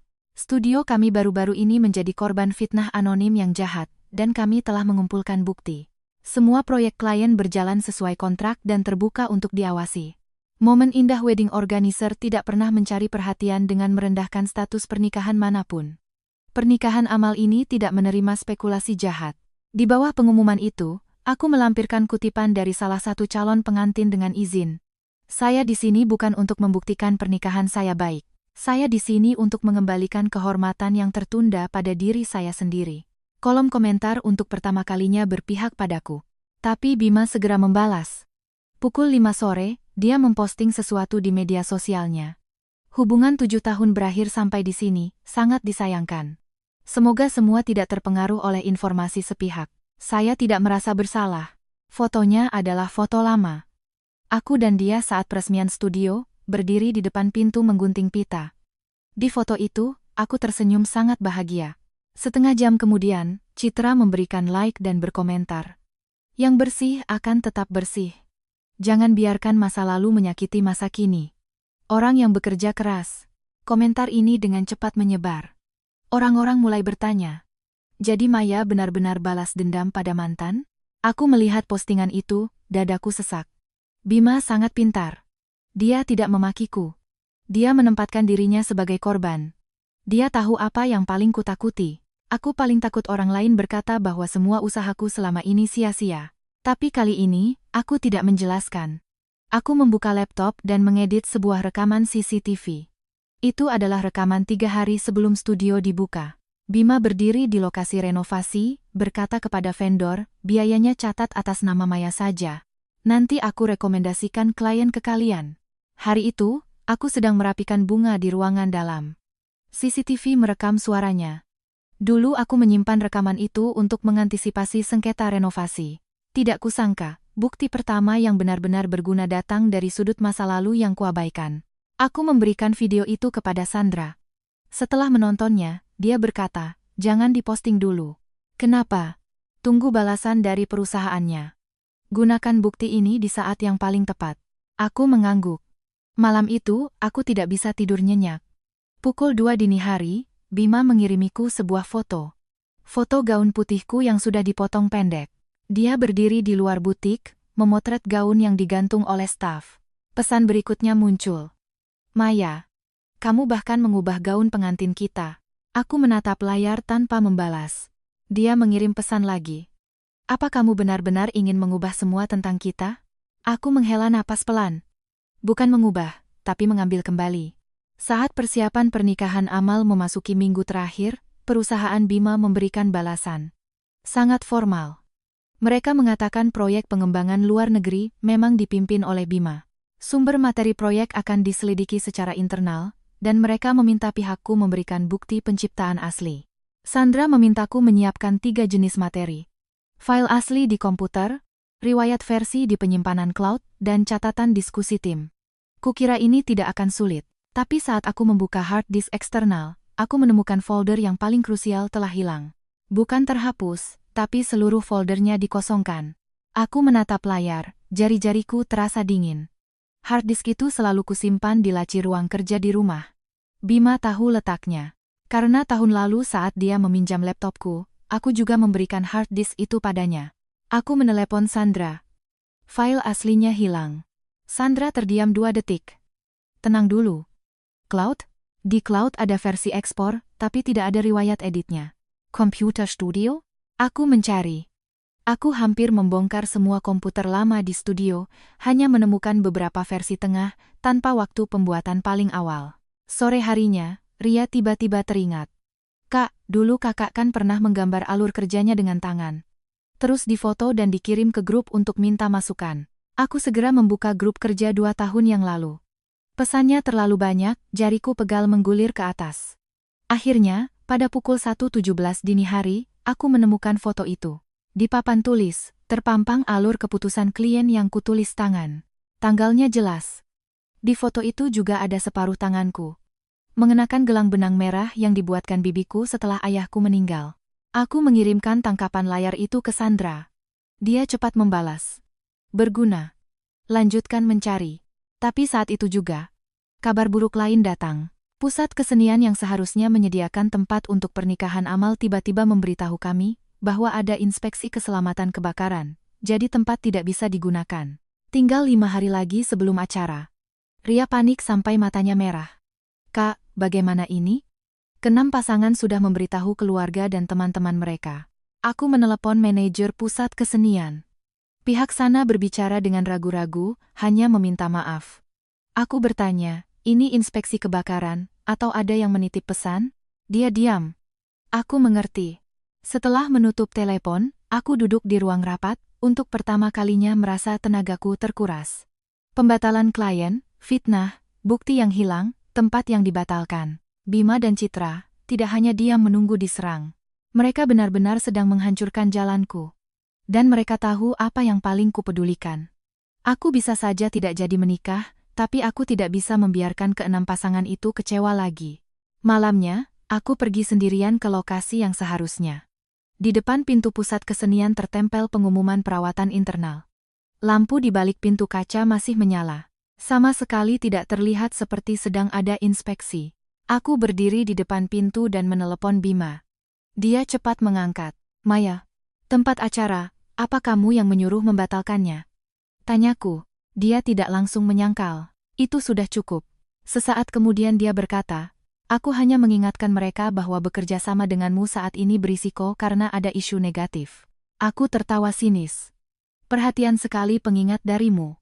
Suaranya terdengar lelah. Maya, hentikan saja. Batalkan pernikahan amal itu, dan kita juga berhenti. Kita? Dia terdiam. Maksudmu, kamu dan Citra, kataku. Terdengar helaan napas yang sangat pelan dari seberang telepon, bukan suara Bima. Aku melanjutkan, dia di sampingmu. Bima diam. Suara Citra terdengar. Kak Maya, sampai di titik ini, semua orang sudah tidak nyaman. Kenapa kakak harus menang? Aku menatap pintu kaca pusat kesenian. Karena aku tidak mau lagi kalah tanpa tahu sebabnya. Citra berkata pelan, tidak ada yang membuatmu kalah. Kamu sendiri yang mencampuradukan perasaan dan pekerjaan.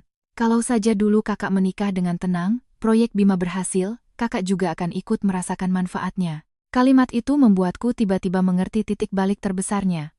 Mereka tidak pernah merasa mencuri hasil kerjaku itu salah. Mereka merasa, selama aku menikah dengan Bima, kesuksesannya adalah kesuksesanku juga. Jadi, namaku boleh tidak ada. Pengorbananku tidak perlu dilihat. Proposal, rumah, uang, dan waktuku bisa dimasukkan ke dalam keranjang milik kita. Nanti saat pembagian penghargaan, barulah itu menjadi miliknya. Aku bertanya pada Citra, sebagai konsultan, berapa persen komisi proyek yang kamu dapatkan? Dia tidak menjawab. Bima langsung berkata, Maya. Aku tersenyum. Sepertinya banyak. Telepon dimatikan. Aku berdiri di tempat, angin masuk dari bawah gaunku, terasa sedikit dingin. Setelah beberapa lama, aku menelepon ke 6 pasangan satu persatu. Aku tidak menutupi apapun, ada masalah dengan tempatnya. Aku akan menyelesaikannya. Jika kalian khawatir, kalian bisa mundur. Aku akan mengembalikan semua biaya dan memberikan kompensasi atas kerugian yang sudah timbul. Suami dari pasangan pertama berkata, Bu Maya, kami tidak akan mundur, apa yang bisa kami bantu? Calon pengantin dari pasangan kedua berkata, pindah tempat juga tidak apa-apa. Di atap gedung, di taman, di gudang, di mana saja boleh. Pasangan ketiga adalah ibu yang menikah untuk kedua kalinya. Dia berkata, Bu Maya, saya sudah menunggu hari ini selama 8 tahun. Selama ibu tidak menyerah, saya tidak akan menyerah. Setelah menyelesaikan telepon terakhir, air mataku akhirnya jatuh. Bukan karena sedih, tapi karena perasaan didukung.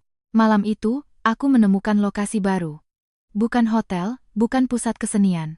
Tapi sebuah gudang kosong di sebuah pabrik tekstil tua di Jakarta Selatan yang sudah direnovasi. Pemiliknya adalah ayah dari klien lamaku.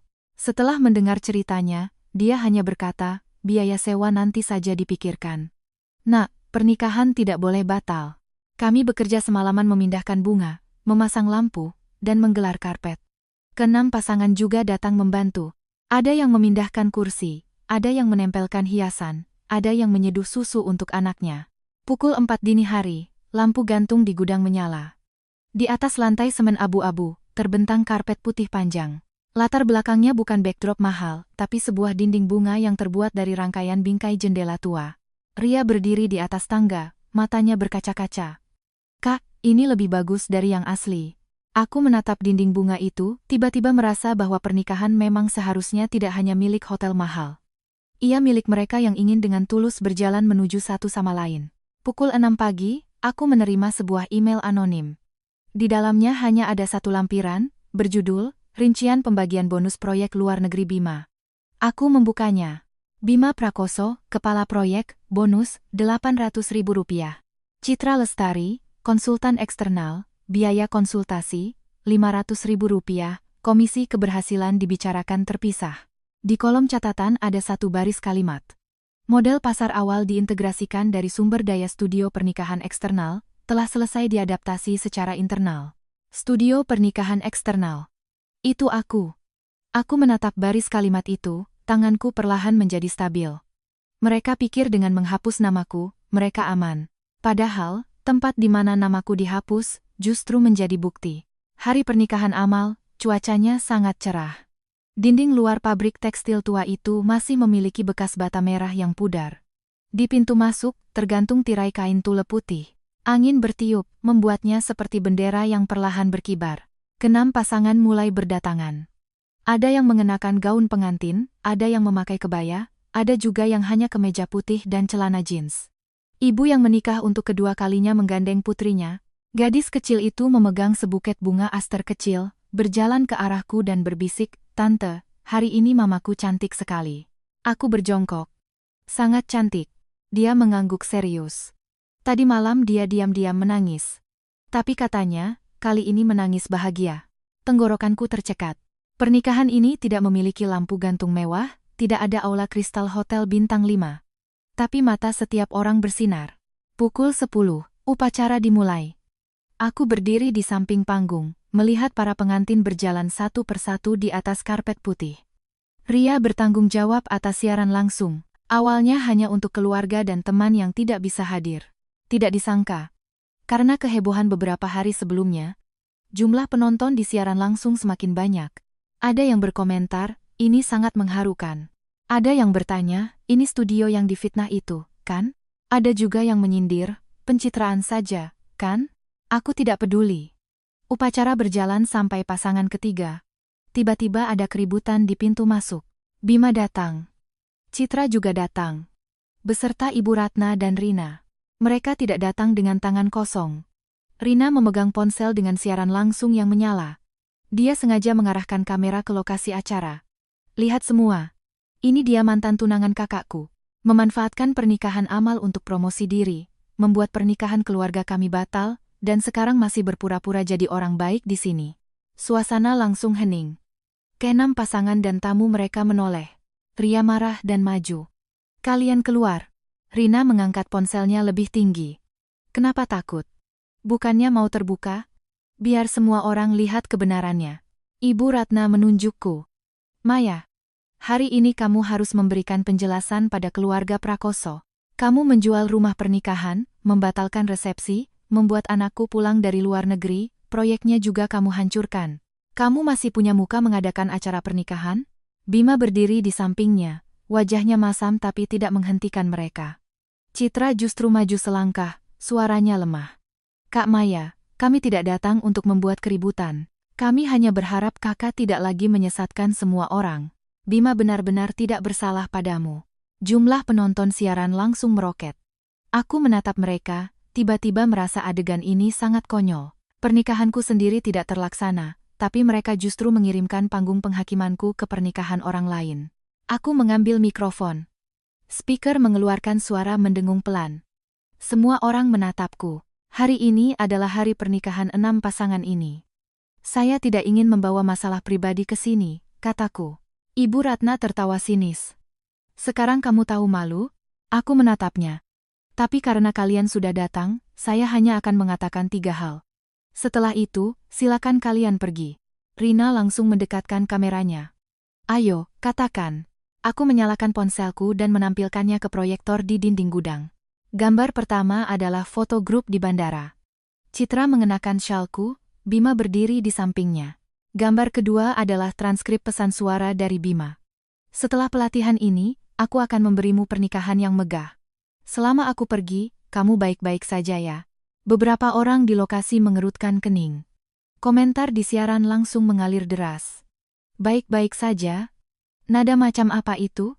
Bawa cinta lama ke luar negeri, masih menyuruh tunangannya untuk baik-baik saja?" Wajah Bima menegang. "Maya, percakapan pribadi juga kamu sebarkan." Aku menatapnya. "Bukannya kalian mau kebenaran?" Aku membuka file kedua. Di dalamnya ada catatan pembayaran biaya pernikahan. Uang muka hotel, pesanan gaun pengantin, pembayaran fotografer, bahan souvenir semua atas namaku. Pernikahan dibatalkan, saya menanggung kerugian kontrak atas nama saya. Biaya transportasi kerabat keluarga Prakoso tidak ada hubungannya dengan saya. Jadi tuduhan bahwa saya merugikan keluarga Prakoso adalah bohong. Wajah Ibu Ratna memerah. "Kamu yang bayar itu sudah seharusnya. Kamu kan mau menikah dengan anakku." Aku memotongnya. "Saya tidak jadi menikah." 4 kata itu jatuh, suasana hening sejenak.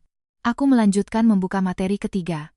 Mengenai proyek perusahaan Pak Bima yang terhambat, itu karena saya telah menyerahkan materi ke Departemen Kepatuhan perusahaannya. mempertanyakan penggunaan proposal riset pasar orisinal milik studio saya tanpa izin, dan mencantumkan namanya dan Citra Lestari sebagai penulis. Wajah Citra pucat pasi. Dia buru-buru berkata, "Kak Maya, ini tidak bisa diucapkan sembarangan." Aku menampilkan foto papan tulis itu. 2 tahun yang lalu, pukul 1.17 dini hari, aku menggambar alur keputusan klien. Lalu proposal proyek Bima dengan diagram alur yang sama. 2 gambar itu ditampilkan berdampingan di dinding. Terdengar bisikan kaget dari para hadirin. Bima maju selangkah. "Maya, cukup." Aku menatapnya. "Belum cukup." Aku membuka lagi tangkapan layar email. Bima menghubungi vendor, biaya dibebankan ke studioku. Citra menggunakan nama Joyce untuk berkomunikasi soal materi luar negeri. Tabel pembagian bonus dengan baris integrasi sumber daya studio pernikahan eksternal dilingkari dengan warna merah.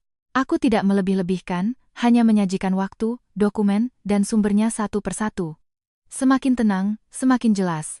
Citra tiba-tiba berkata, "Email anonim itu tidak jelas sumbernya, tidak bisa dijadikan bukti. Kamu ini sengaja menggiring opini." Aku mengangguk. "Karena itulah, saya sudah menyerahkannya ke perusahaan kalian untuk diperiksa. Hari ini saya mengungkapkannya bukan untuk menghakimi, tapi untuk menanggapi fitnah yang kalian sebarkan tentang saya." Aku menatap kamera ponsel Rina. "Saya tidak menjual rumah untuk memaksa menikah. Rumah itu milik saya berhak menjualnya. Saya tidak kehilangan kendali emosi dan merusak pernikahan. Biaya pernikahan sebagian besar saya yang bayar, saya berhak membatalkannya. Saya tidak memanfaatkan pernikahan amal untuk promosi diri. Justru karena ada pihak yang membuat lokasi acara dibatalkan mendadak, saya memindahkan acara ke sini." Sampai di sini, aku menatap Bima. "Bima, apa kamu berani bilang pembatalan lokasi tidak ada hubungannya denganmu?" Rahang Bima mengeras. Dia tidak menjawab. Diam sekali lagi menjadi jawabannya. Komentar di siaran langsung meledak. "Keterlaluan. Laki-laki ini masih punya muka datang membuat keributan? Cinta lamanya juga penerima manfaat proyek, kan? Tunangannya yang keluar uang dan ide, laki-lakinya yang bawa orang lain dapat bonus." Mata Citra mulai panik. Dia menarik lengan Bima. "Bima, ayo kita pergi." Tapi sudah terlambat. Di pintu masuk gudang, 2 orang berjas masuk. Salah satunya aku kenal. Manajer kepatuhan perusahaan Bima, Pak Wijoyo. Dia mengangguk padaku, lalu menatap Bima. "Bima, perusahaan memintamu dan Citra kembali untuk bekerja sama dalam penyelidikan, evaluasi proyek ditangguhkan." Warna di wajah Bima seketika luntur. Ibu Ratna berteriak, "Atas dasar apa? Anak saya kepala proyek." Pak Wijoyo berkata dengan tenang, justru karena dia kepala proyek, dia perlu menjelaskan sumber materinya. Siaran langsung Rina belum dimatikan.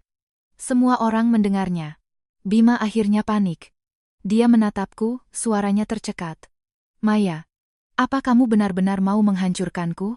Aku memegang mikrofon, menatap pria yang pernah kucintai selama 7 tahun ini. Kukira aku akan merasa puas. Tapi saat momen ini benar-benar tiba, hatiku justru tenang. "Bukan aku yang menghancurkanmu. Saat kamu mengambil sesuatu yang bukan milikmu, kamu seharusnya sudah tahu akan ada hari ini," kataku. Citra tiba-tiba menangis. "Kak Maya, aku hanya ingin memulai kembali. Beberapa tahun di luar negeri aku hidup susah. Bima mau membantuku, kukira kakak bisa mengerti." Tangisannya sangat indah. Tapi kali ini tidak ada yang membelanya. Ibu yang menikah untuk kedua kalinya tiba-tiba angkat bicara. "Kamu mau memulai kembali dengan merebut milik orang lain?" Suaranya tidak keras, tapi sangat jelas. Terdengar bisikan setuju dari para hadirin, wajah Citra sangat jelek. Pak Wijoyo sekali lagi mengingatkan, "Bima, Citra, silakan ikut kami kembali ke kantor." Bima masih ingin mengatakan sesuatu. Aku meletakkan mikrofon. Upacara dilanjutkan. Ria langsung tanggap. Musik kembali mengalun. Keenam pasangan berdiri di depan dinding bunga, tepuk tangan perlahan terdengar. Awalnya 1-2 orang, lalu seluruh ruangan. Saat Bima dibawa pergi, dia menoleh ke belakang menatapku. Tatapannya penuh amarah, penyesalan, dan akhirnya, ketakutan. Sementara aku, berbalik untuk merapikan tudung pengantin berikutnya. Dia bertanya dengan gugup, "Bu Maya, begini sudah bagus?" Aku menatapnya. Sangat bagus. Hari itu, keenam pasangan menyelesaikan pernikahan mereka dengan lancar. Malamnya, setelah siaran langsung berakhir, Akun media sosial studio bertambah puluhan ribu pengikut. Banyak juga pesan pribadi yang masuk. Ada yang mengucapkan terima kasih, ada yang bilang terharu. Ada yang bertanya apakah bisa mendaftar untuk pernikahan amal berikutnya. Tapi yang paling kupedulikan adalah foto yang dikirim oleh ibu yang menikah untuk kedua kalinya. Di foto itu, dia mengenakan gaun pengantin, menggandeng suami dan putrinya, berdiri di depan dinding bunga dari bingkai jendela tua. Keterangannya hanya satu kalimat. Hari ini, tidak ada yang menyuruhku untuk maklum. Aku menatap kalimat itu lama sekali, lalu menyimpannya. Setelah proyek Bima ditangguhkan, dia akhirnya benar-benar sadar bahwa aku tidak sedang marah-marah biasa. Tapi reaksi pertamanya tetap bukan meminta maaf, melainkan memintaku menarik kembali laporanku. Keesokan hari setelah pernikahan Amal, dia menungguku di bawah studio. Kali ini dia tidak memaksa masuk. Dia berdiri di samping toko bunga, memegang segelas kopi panas kesukaanku dulu. Tapi sekarang aku sudah tidak lagi minum kopi manis. Itu selera Bima. Aku berjalan melewatinya. Dia menyodorkan kopi itu. Masih panas. Aku tidak menerimanya. Ada perlu apa? Tangannya tergantung di udara, lalu perlahan ditarik kembali. Perusahaan memintaku nonaktif untuk sementara selama penyelidikan. Semua orang di tim proyek menertawakanku. Aku mengangguk. Lalu, matanya memerah. Maya, hubungan kita 7 tahun, apa benar-benar harus seperti ini? Kalimat ini sudah sering diucapkannya belakangan ini. Seolah-olah 7 tahun adalah kartu pas yang membuatnya boleh meminjam uang tanpa mengembalikan, mengambil proposal tanpa mencantumkan nama, membawa Citra ke luar negeri, membiarkan keluarganya menghinaku, dan pada akhirnya masih menuntutku untuk tahu batas. Kamu mau aku melakukan apa? Tanyaku. Tarik laporanmu. Katakan pada publik bahwa materi proyek itu juga ada partisipasimu, hanya ada kesalahpahaman komunikasi. Nanti nama dan biayanya bisa ditambahkan. Kenyataannya, dia berkata pelan, kenyataan bisa didiskusikan. Aku tertawa. Ternyata dia masih belum mengerti. Aku melakukan ini bukan demi nama atau uang. Aku melakukannya untuk memberitahu diriku sendiri. Milikku tidak bisa lagi diambil seenaknya oleh orang lain. Bima maju selangkah. Aku bisa memberimu kompensasi. Biaya pernikahan aku yang tanggung, kerugian studio aku ganti. Rumah sudah dijual, kita beli yang baru. Bukankah kamu ingin rasa aman? Aku akan memberikannya. Aku menatapnya. Bima, sampai sekarang kamu masih berpikir yang kuinginkan adalah rumah dan pernikahan? Dia mengerutkan kening. Lalu apa yang kamu mau? Aku mau kamu mengakui bahwa kamu salah. Dia diam. Hal ini sepertinya lebih sulit baginya daripada mengganti rugi. Setelah beberapa lama, dia berkata, aku akui, aku mengabaikanmu. Aku menggeleng. Bukan mengabaikan. Aku akui. Aku tidak menangani hubunganku dengan Citra dengan baik. Bukan hanya itu. Dia mengusap keningnya dengan frustrasi. Lalu kamu mau aku bilang apa? Aku menatapnya, kata demi kata. Kamu memanfaatkanku. Wajah Bima berubah. Aku melanjutkan. Kamu memanfaatkan perasaanku agar aku menyediakan sumber daya gratis. Memanfaatkan harapanku akan pernikahan agar aku menanggung biayamu. Memanfaatkan sifatku yang tidak suka ribut agar Citra bisa mengambil proposalku. Kamu bukan tidak menangani dengan baik. Kamu selalu tahu bahwa cara ini paling menguntungkanmu. Dia tidak bisa berkata-kata. Karena kali ini, aku mengucapkan kebenaran yang paling tidak ingin dihadapinya. Cintanya mungkin pernah tulus. Tapi ketulusan tidak menghalangi perhitungan. Justru karena ada ketulusan, dia jadi lebih tahu bagaimana cara membuatku mengalah. Suara Bima serak. Maya, aku tidak pernah berniat menyakitimu. Tapi kamu melakukannya. Matanya memerah. Aku hanya ingin menang sekali saja. Kamu tahu sudah berapa lama aku berjuang di perusahaan itu? Citra punya koneksi di luar negeri, dia bisa membantuku. Kukira setelah kita menikah, milikmu adalah milikku. Kalau aku sukses, kamu juga akan senang. Aku tiba-tiba merasa sangat lelah. Lihat, kamu mengakuinya. Dia mendongak kaget. Kamu mengakui bahwa kamu merasa milikku bisa menjadi milikmu, kataku. Bima meremas cangkir kopi di tangannya. Cangkir kertas itu penyok, kopi panas tumpah di punggung tangannya, tapi dia seolah tidak merasakannya. Dia berkata pelan. Lalu apa kamu baru puas setelah aku kehilangan segalanya? Aku menatapnya. Aku ingin kamu menanggung konsekuensi yang seharusnya kamu tanggung. Rasa penyesalan di matanya perlahan berubah menjadi kebencian. Maya, dulu kamu tidak seperti ini. Dulu aku juga tidak pantas diperlakukan seperti ini. Aku berbalik dan naik ke atas. Di belakangku, terdengar suara cangkir kertas dilempar ke tempat sampah. Malam itu, tim investigasi perusahaan Bima menghubungiku, meminta tambahan materi dan penjelasan proses pembuatan proposal asli studio. Aku pergi bersama Sandra ke kantor mereka. Di ruang rapat, Pak Wijoyo dan 2 orang dari tim legal duduk di seberang. Bima juga ada di sana. Citra duduk di sampingnya, matanya bengkak, tangannya memegang tisu. Aku menyajikan materi satu persatu. Catatan percakapan grup kerja, foto papan tulis, email komunikasi dengan vendor, PPT asli versi tengah, referensi sumber daya studio pernikahan eksternal yang disebut dalam formulir pendaftaran proyek, dan email Bima yang meminta vendor bekerja lebih dulu atas nama studioku. Citra terus menunduk. Sampai saat Pak Wijoyo bertanya padanya, Anda sebagai konsultan eksternal, apakah mengetahui bahwa model pasar ini berasal dari studio Bumaya? Dia mengangkat kepala, suaranya bergetar. Saya tidak tahu. Saya kira itu materi yang disusun oleh Bima. Bima menoleh tajam padanya. Citra. Air mata Citra jatuh. Bima. Waktu itu file yang kamu kirim padaku tidak ada nama Kak Maya. Aku benar-benar tidak tahu. Aku menatapnya tanpa terkejut. Dia mulai melepaskan diri. Bima jelas tidak menyangka. Bagaimana mungkin kamu tidak tahu? Di email tahun lalu aku sudah memberitahumu. Dia berhenti di tengah kalimat. Semua orang di ruang rapat mendengarnya. Pak Wijoyo mendongak. Bima, maksud Anda adalah, tahun lalu Anda sudah mendiskusikan sumber materi ini dengan Citra? Wajah Bima seketika pucat pasi. Citra menangis lebih keras. Bima, jangan bicara sembarangan. Kamu hanya bilang ada materi referensi, tidak bilang itu proposal orisinal Kak Maya. Untuk pertama kalinya aku melihat Bima begitu kalang kabut. Dia akhirnya sadar, orang yang selama ini dilindunginya, keahlian terbesarnya bukanlah kelemahan, tapi kemampuan untuk mundur. Pak Wijoyo menutup dokumennya. Hari ini sampai di sini dulu. Perusahaan akan melanjutkan penyelidikan. Sampai ada hasil, Bima dinonaktifkan dari posisi kepala proyek. Kontrak konsultasi Citra ditangguhkan. Tangan Citra bergetar. Yang paling ditakutinya bukanlah Bima kehilangan sesuatu, tapi uangnya sendiri tidak bisa didapatkan. Keluar dari ruang rapat, Bima mengejarku. Suaranya seperti digosok amplas. Maya, kamu sudah tahu dia akan seperti ini. Aku tidak tahu, kataku. Tapi aku tahu, orang yang bisa dengan tenang mengambil milik orang lain, tidak akan melakukannya hanya sekali. Dia bersandar di dinding koridor, seolah kehilangan semua tenaganya. Aku melakukan semua ini untuknya. Aku mengoreksinya. Bukan untuknya. Tapi untuk dirimu sendiri. Kalimat itu jatuh, dan akhirnya dia tidak membantah.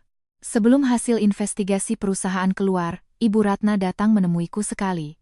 Dia tidak lagi memaki. Dia membawa sebuah rantang, duduk di bangku di bawah studioku. Terlihat lebih tua dari sebelumnya. Saat aku turun, dia berdiri. Maya, Tante buatkan sup untukmu. Aku melihat rantang itu. Dulu dia tidak pernah bertanya apakah aku bisa memakannya. Hari ini, dia akhirnya ingat menempelkan kertas di atasnya. Tanpa daging sapi. Aku tidak menerimanya. Ada perlu apa, Tante? Wajah Ibu Ratna sedikit canggung. Bima beberapa hari ini tidak bisa makan, tidak bisa tidur. Dia dari kecil orangnya ambisius, tidak pernah mengalami pukulan seperti ini. Aku mendengarkan dalam diam. Dia melanjutkan, Tante tahu kali ini dia salah. Gadis itu, Citra, juga tidak sederhana. Tapi hubungan kalian 7 tahun, tidak bisakan hancur total hanya karena orang luar? Bukan orang luar yang menghancurkannya, kataku. Mata Ibu Ratna memerah. Maya, Tante dulu bicaranya keras, jangan dimasukkan ke hati. Orang tuamu sudah tidak ada, seharusnya Tante lebih menyayangimu. Kalimat ini lebih menyakitkan daripada makiannya. Karena dia tahu. Dia selalu tahu apa yang kurang dariku. Tahu aku tidak punya orang tua yang mendukung. Tahu aku mendambakan sebuah keluarga yang ramai dan stabil. Tahu aku rela berbuat lebih demi diterima. Karena itulah dia berani berkali-kali menuntutku untuk berlapang dada. Aku bertanya pelan, Tante datang sekarang karena kasihan padaku, atau karena Bima butuh aku untuk menarik laporan? Bibir Ibu Ratna bergetar. Jawabannya sudah jelas. Dia menunduk. Pihak perusahaan, cicilan rumah, mobil, dan utang budi dari pernikahan kalian yang batal, semua akan menimpanya. Maya, dia tidak boleh hancur. Aku tersenyum tipis. Lalu aku boleh hancur? Ibu Ratna tertegun. Apa? Saat studioku difitnah dan klien membatalkan pesanan, apa tante pernah berpikir aku boleh hancur atau tidak? Saat rumahku kujual dan aku pindah, apa tante pernah berpikir aku punya tempat tinggal atau tidak? Saat hubungan 7 tahunku berakhir, pernikahan dibatalkan, dan semua orang menyebutku picik, apa tante pernah berpikir aku akan sakit hati atau tidak? Air mata Ibu Ratna jatuh. Aku hanya memihak anakku. Benar. Karena itu, aku juga memihak diriku sendiri. Aku mendorong rantang itu kembali. Supnya tante bawa pulang saja. Saya tidak meminumnya. Saat Ibu Ratna pergi, punggungnya sedikit membungkuk. Aku tidak merasa kasihan, berbaik hati itu tidak salah. Tapi terus mengalah pada orang yang berulang kali memanfaatkan kebaikan hatimu, adalah kejam pada diri sendiri. 3 hari kemudian, hasil dari perusahaan Bima keluar. Bima Prakoso terbukti secara tidak sah, menggunakan materi dari pihak eksternal, tanpa melaporkan sumbernya secara lengkap.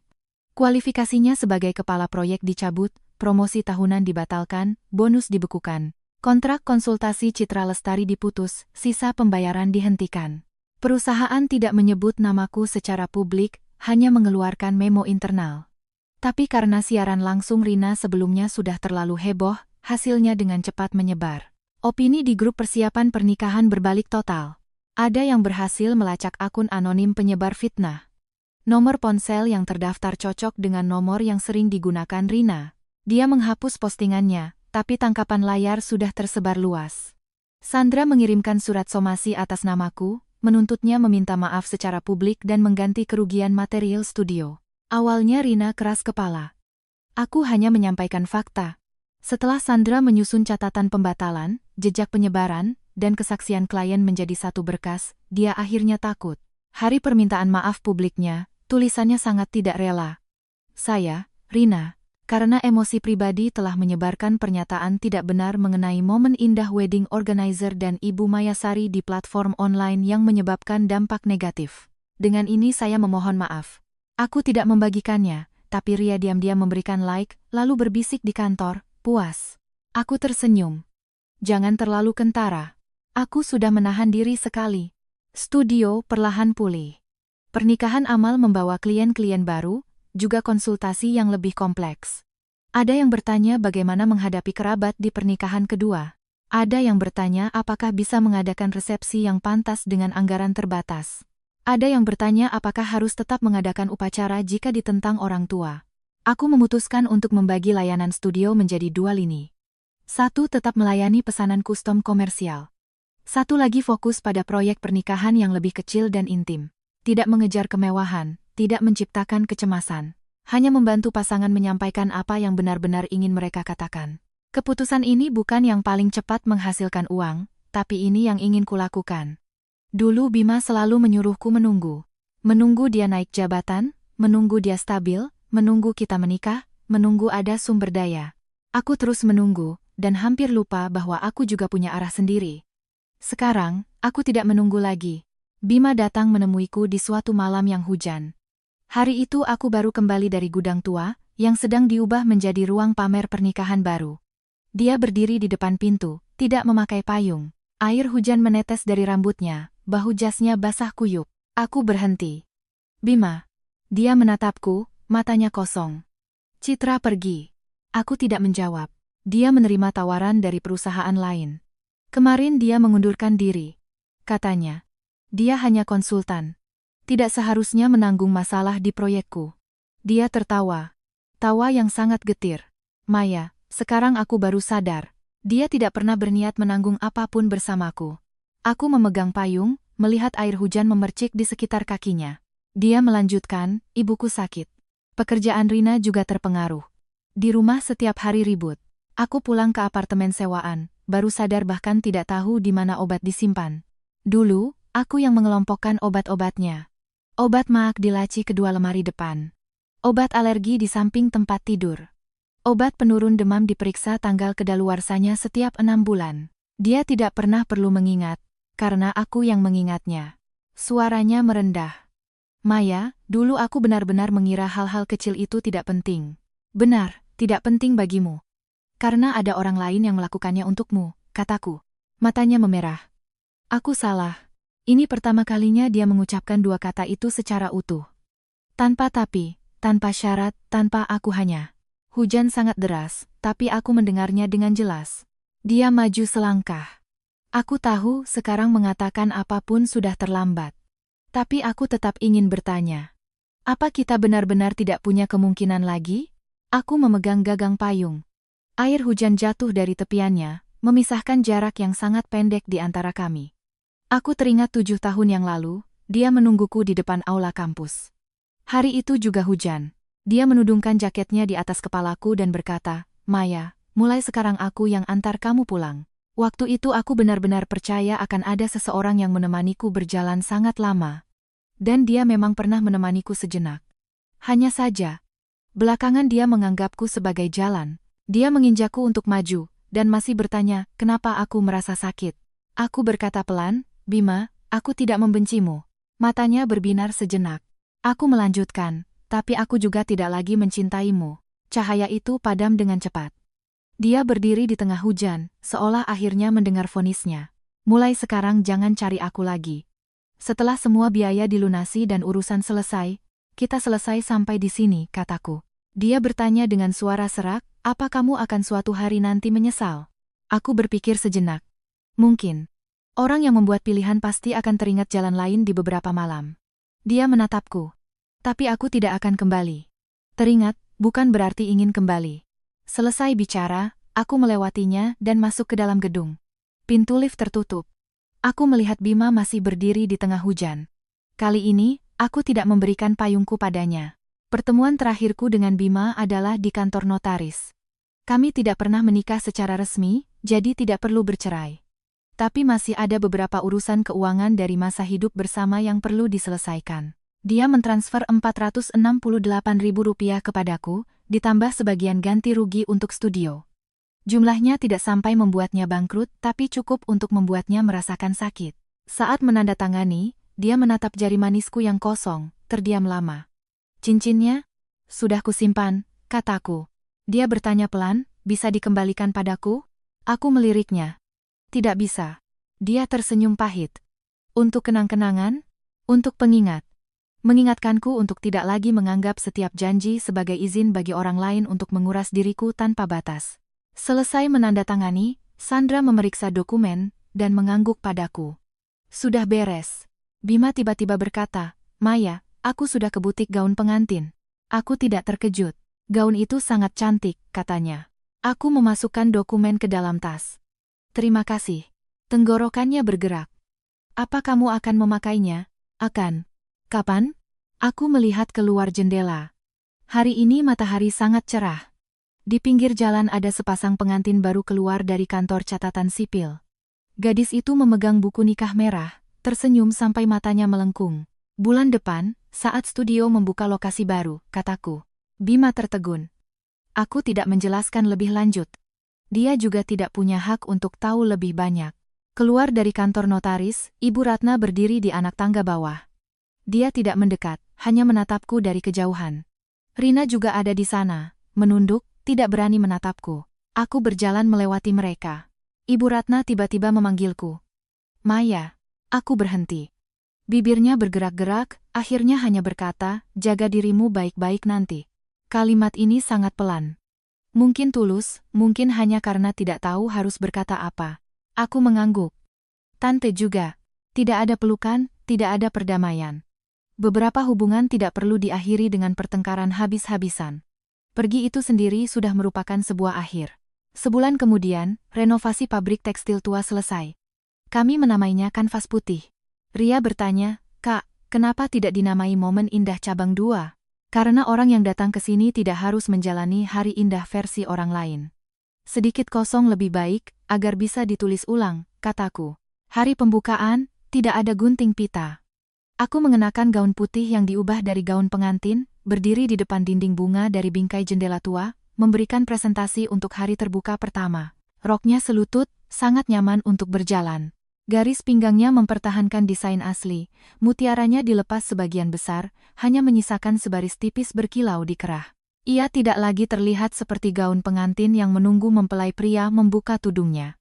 Lebih seperti pakaian yang kupilih sendiri untuk memulai perjalanan. Banyak yang datang berkunjung. Ada pasangan yang bersiap menikah, ada pasangan yang menikah untuk kedua kalinya, ada anak yang ingin mengadakan upacara ulang tahun pernikahan untuk orang tuanya, dan ada seorang ibu berusia 60-an. Ibu itu berkata, waktu muda dia tidak pernah memakai gaun pengantin. Sekarang suaminya sudah tiada, dia ingin membuat satu set foto. Bukan untuk orang lain. Dia sedikit malu, hanya ingin tahu seperti apa diriku memakainya. Tentu saja bisa, kataku. Sebelum masuk ke ruang ganti, dia bertanya dengan gugup, apa tidak aneh? Aku membukakan tirai untuknya. Tidak. Saat ingin memakainya, itulah saat yang paling tepat. Matanya langsung memerah. Saat itu, aku tiba-tiba mengerti. Pernikahan yang benar-benar ingin kubuat bukanlah yang mengemas cinta menjadi sesuatu yang sempurna, tapi yang membuat setiap orang yang diabaikan, yang disuruh maklum, yang dibilang tidak pantas, yang dituntut berlapang dada, mendapatkan satu kesempatan untuk diperlakukan dengan hormat. Sore harinya, Andi datang. Dia mengirim karangan bunga dengan kartu ucapan. Selamat atas pembukaan kanvas putih. Aku menerimanya dengan senyum. Dia bilang Bima dipindah tugaskan ke cabang luar kota. Aku mengangguk. Citra? Dengar-dengar tidak lama di perusahaan baru. Masalah proyek konsultannya dulu tersebar di industri, jadi koneksinya tidak begitu bagus lagi. Aku tidak berkomentar. Andi menatapku, ragu sejenak. Dia menitipkan pesan. Tidak perlu, kataku. Andi tertegun, lalu mengerti. Baiklah. Permintaan maaf yang terlambat, penjelasan yang basi, penyesalan yang terus diulang-ulang. Aku tidak membutuhkannya lagi. Menjelang sore, hari terbuka berakhir.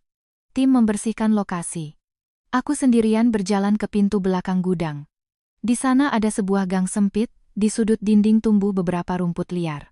Matahari senja menyinari dari celah gedung, mewarnai lantai semen menjadi keemasan pucat. Aku duduk di anak tangga, melepas sepatu hak tinggiku, dan memijat pergelangan kakiku. Ponselku bergetar. Ria mengirimkan sebuah foto. Di foto itu, aku berdiri di depan dinding bunga. Gaun putihku tertiup angin pelan. Di belakangku, deretan bingkai jendela tua dan bunga-bunga segar. Aku tidak terlihat seperti pengantin, juga tidak seperti orang yang ditinggalkan. Aku hanya diriku sendiri. Ria mengirim pesan lagi. Kak, yang ini bagus sekali. Mau diposting di medsos? Aku melihatnya lama sekali. Lalu membalas. Posting saja. Keterangannya aku yang tulis. Beberapa jalan tidak perlu menunggu seseorang kembali untuk dilalui. Setelah mengirim, aku mematikan ponsel. Kafe di kejauhan mulai menyalakan lampu. Pemilik toko bunga memindahkan ember mawar terakhir ke dalam toko. Seseorang lewat dengan sepeda, belnya berbunyi nyaring. Aku duduk di anak tangga, meletakkan sepatu hak tinggi yang membuat kakiku lecet ke samping. Lalu menapakkan kaki telanjang di atas lantai semen yang masih hangat. Sedikit dingin, juga sedikit mantap. Aku akhirnya tidak perlu lagi menjadi pengantin dalam pernikahan megah seseorang. Aku punya hariku sendiri,